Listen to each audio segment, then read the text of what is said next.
scary movie. There are certain rules that one must abide by in order to successfully survive a horror movie. There's a formula to it. A very simple formula. Everybody's a suspect. You can never have sex. Oh, please don't kill me, Mr. Ghostface. I want to be in the sequel. You can never drink or do drugs. She looked dead, man. Still does. Never, ever, ever, under any circumstances say, I'll be right back. Because you won't be back. I'm getting another beer. You want one? Yeah, sure. I'll be right back. You hang up on me again, I'll gut you like a fish, understand? It's a scream, baby. Hold on a sec. I'll be right back. Do you like scary movies?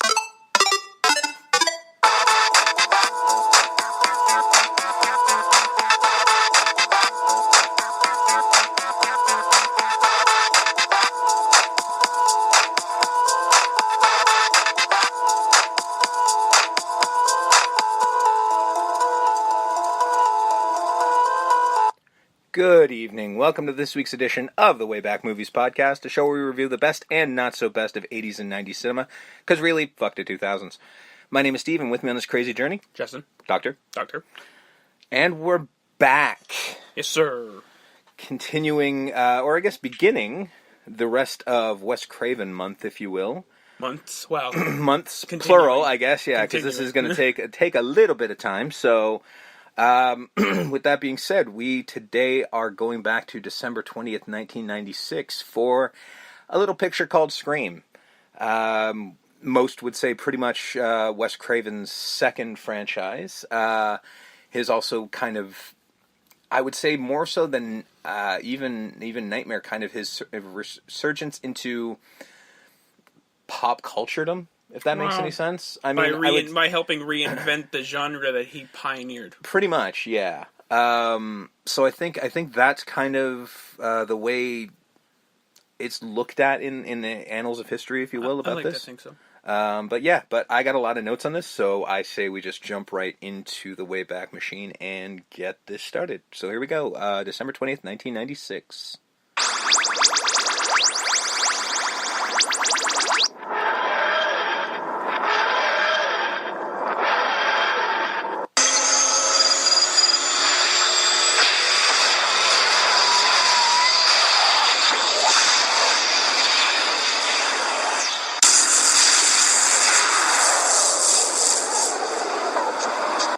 Whoa. So here we are in 1996. I'm in high school, and my scaredy-cat sister is insisting I watch a movie with her. And that's how I saw this movie. So. I'm 8. But also watching this movie. So not... Dude, I was watching all the Nightmare movies when I was that age. So it's, it's the same thing. But yeah, my sister definitely made me watch this because even though she's 3 years older than me, she really can't watch horror movies. So as a youngin', I used to have to check under her bed for monsters because she was afraid and I was not, because horror movies are fun. And kind of your deal. Pretty much, yeah, and started from a very early age. So, like I said, Scream, December 20th, 1996, directed by Wes Craven. No surprise there. You might have heard of him. Maybe, once or twice. My favorite director. Written by Kevin Williamson, the creator of Dawson's Creek, another show I happen to be a big fan of. Shut up. Kathy Conrad and Carrie Woods are the producers. The production company is Woods Entertainment, distributed by Dimension Films. Box office $173 million against a budget of $14 to $15 million. Horror movies make some money, folks. Money. Jesus. For a little horror movie. So, the cast. Neve Campbell is Sidney Prescott, David Arquette, Deputy Dewey Riley, Courtney Cox, Gail Weathers, Skeet Ulrich, or young Johnny Depp, as Billy Loomis, Matthew Lillard as Stu Mocker, Rose McGowan as Tatum Riley, Jamie Kennedy as Randy Meeks, Drew Barrymore as Casey Becker, Joseph Whipp as Sheriff Burke, W. Earl Brown as Kenny, Liev Schreiber as Cotton Weary, Henry Winkler, uncredited, is Principal Himbry. Hey. And that's why he's uncredited, because he didn't want to take away from the cast of Young'uns. And Roger L. Jackson as the voice of Ghostface. But first, before we get into the film proper, as we said, this is Wes Craven months. So I figured we'll get some insight into the man himself. Born on August 2nd, 1939 in Cleveland, Ohio. Unfortunately, passed away August 30th, 2015 at the age of 76 in Los Angeles, California, from a brain tumor, which is just... But Wes was raised in a very strict fundamentalist Baptist household. They weren't allowed to drink, smoke, gamble, see movies, or play cards. Yeah. I don't know why playing cards apparently is evil, in quite a household when Go Fish is banned. Yeah, like just Crazy Eights, how dare you get that out of my house. His father died when he was 4 years old. He claims his upbringing is what fueled the dark aspects of his films. No shit. He said occasionally he was permitted to see Disney films. He went to Christian schools almost his entire academic career. He even went to Wheaton Liberal Arts College, which is a Christian college. Wes's interest in film began when he snuck out of college to see To Kill a Mockingbird, risking expulsion for this, which is fucked up. He then transferred to Johns Hopkins University so that he was able to see more films and became enthralled in the experimental film movement of the 60s. Directors like Federico Fellini and Louis Buñuel, which made him interested in being a filmmaker. Wes briefly taught English at Westminster College and was a humanities professor at Clarkson College of Technology. When higher-ups at Clarkson threatened him with, basically he had to write papers and get published or go for his PhD or he would be fired. Jesus, he's like... see this movie, you're gonna get expelled. You don't do this paper, you're fired. Yeah, well, Jesus. that is a thing. That is a thing Just that a series. Well, that is a thing they make professors do. You have to be published, and you have to. And well, the PhD thing, I didn't think was a thing you had to do, but apparently you did. Okay. I'm just saying, this guy's a series. Yeah, life just like you deadlines. can't do this, you can't do this. But in his interest in doing something different, he actually quit to pursue film. To make ends meet, having a wife and 2 children, he ended up teaching English at Madrid Waddington High School in Madrid, New York. It was there that he started a film club with the students. After he left Madrid, he took jobs as a cab driver and a delivery boy for a film production house, and eventually worked his way up to assistant editor and syncing dailies for a softcore film called Together, working with director Sean S. Cunningham, creator of the Friday the 13th franchise. As we mentioned before, they are very good friends. They became friends and eventually worked together on a film called Last House on the Left. More on that later. During the time he couldn't get work between 1972 and 77 because of the response to Last House, was supposedly directed many porno films under many pseudonyms. The only one close to confirmed is a 1975 film called The Fireworks Woman under the name of Abe Snake. So, of course, as you can imagine, I've pulled the synopsis for this porno film. Angela and Peter are siblings and have loved each other since they were kids. Oh, Wes. They are both physically attracted to each other, but Peter is studying to become a priest. Oh, my. She finally gets in bed with him, and after that, Peter starts to have second thoughts on his plans for the future. Oh, Abe. So Abe Snake. Oh, what are you doing? That is the Fireworks Woman movie. So find that at your local. I have no idea where, because you better believe I attempted to find it, because I would have immediately pulled clips, but I cannot find this for the life of me. So...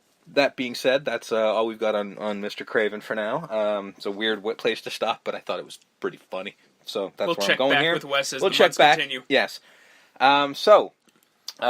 Production on screen. Screenwriter Kevin Williamson was partially inspired by a real-life series of student murders in Gainesville, Florida in 1990, perpetrated by killer Danny Harold Rawling, who was later dubbed the Gainesville Ripper. He was inspired to draft an 18-page script treatment about a young woman alone in a house who was taunted over the phone and then attacked by a mass killer. The treatment remained as a short story while Williamson worked on another script called Teaching Mrs. Tingle, which eventually was released in 1999. A thriller that... No, sorry, I jumped my own gun. A thriller that he would eventually sell. Struggling to pay his bills, Williamson secluded himself in Palm Springs and focused on the development of his scary movie treatment, hoping for a quick sale to meet financial needs. Over the course of 3 days, Williamson developed a full-length script, as well as 2 separate 5-page outlines for potential sequels, Scary Movie 2 and Scary Movie 3, which were eventually released. He hoped to entice buyers with the potential for a franchise. Williamson's script became the subject of a significant bidding war amongst a host of studios, including Paramount Pictures, Universal Pictures, and Morgan Creek Productions. The final two bidders were Oliver Stone, who was at the time working under Synergy Pictures, and Dimension, who eventually purchased it. Producers approached Robert Rodriguez, Danny Boyle, George A. Romero, and Sam Raimi to direct. Kevin Williamson said that they just didn't get the idea. He was concerned that having read the script, many of the directors believed the film was purely a comedy. Wes Craven originally turned down this movie twice because it was too violent, and the opening reminded him of the violence in The Last House on the Left, and he didn't want to go back to that place, but reconsidered making one more gory film for the fans. He was signed by Dimension to direct 2 Scream movies, another horror film, which eventually became Scream 3, and a non-horror film, which is what ultimately made him sign, as he was trying to get away from horror, because he was typecast the entire time. Following the script's purchase by Dimension, Williamson was required to remove much of the gorier content, such as graphic depictions of the internal organs of gutted murder victims rolling down their legs. However, once Craven was secured as director, he was able to bring much of that excise content back. Originally titled Scary Movie, the producers changed the name near the end of production to Scream, having been inspired by the Michael Jackson song, which is hilarious to me. It was the most expensive music video at the time. Yeah, but I'm just like, Scream. People scream when they get stabbed, right? Yeah, probably. But this do it. There you go. Did not bode well for them because Sony Pictures filed a lawsuit against Dimension and its parent company, claiming that the title Scream infringed on the copyright of their film Screamers. The case was settled out of court. Yeah. So they actually had to pay for this shit. It's called Screamers, not Scream. The fuck? Part of that word is in there. Yeah. But I don't think you can sue. Is that what we can sue now? Is like, oh, part of our title is in there, so fuck you? It's America. I don't get it, man. It's the 90s. I'm going to sue you. That's actually true. In the 90s, we did sue. Well, they sued a lot. Canada just sort of stayed out of it. Scream 2 producer and Wes Craven's former assistant, Marion Maddalena, I've never been able to say that right for some reason, considered that the case was a result of other issues between the two companies and did not truly pertain to the film's name. Being a favorite of Kevin Williamson's Jesus Christ, I can't read again. Being a favorite of screenwriter Kevin Williamson, Molly Ringwald was offered the role of Sidney Prescott, but turned it down, saying she'd rather not be playing a high school student at the age of 27. No one would have bought that. I mean, I'll be I honest understand. With you, I have a hard time buying Neve Campbell as a fucking high school student. Yeah, but she was like 22. Yeah. You know, that was kind of the thing you did in the 90s. See Beverly Hills 90210. That's what this cast very much screams of. It's God, just yes. like, you guys, I guess, could pass for high scholeters, but yeah, you're apparently pushing it. You're supposed to be 17, but I've never seen a 17-year-old that looks that old. Let's see, where are we here? Melissa Joan Hart, Brittany Murphy, Alicia Witt, Melanie Linsky, and Melinda Clark, who would have been older than Molly Ringwald was at this time, auditioned for the role of Sidney Prescott. Drew Barrymore was originally cast as Sidney, eventually played by Neve Campbell, but Drew insisted that she play Casey. Then it would make the audience think that anything could happen. She was basically trying to get the... not wrong. Yeah, I mean, she was basically just trying to do the Marion Crane and Psycho of it all, you know, just getting a big-name actor and then killing her off in the first reel. 96, Drew Barrymore? She was a big name by that point. Yeah, absolutely. So... And it was a big deal when she died. I'm not kidding. Like, everyone was like, wait, what? She's not the star of the picture? You know? Freddie Prinze Jr. auditioned for the role of Stu, because it's fucking 96. 90s and it's FPJ. Matthew Lillard was cast as Stu Macher by chance after accompanying his then-girlfriend to an unrelated audition taking place elsewhere in the same building. Casting director Lisa Beach saw Lillard in the hallway and asked him to audition for the part. That's... Yeah, I mean, I couldn't imagine that part being played by anyone else. So you see this human cartoon character walk in, you're going to be like, yeah, that's the guy. Well, ironically, now he's a voice actor, so there you go. Ben Affleck was considered, and Joaquin Phoenix turned down the role of Billy Loomis. Skeet Ulrich was cast by the producers because they liked his performance, but really it was because he looked like a lot like Johnny Depp. Yeah, you said Johnny Depp wrong. Yeah, exactly. Discount Johnny Depp, Skeet Ulrich. He really is discount Johnny Depp. He's discount Johnny Depp. He always has been. Always has.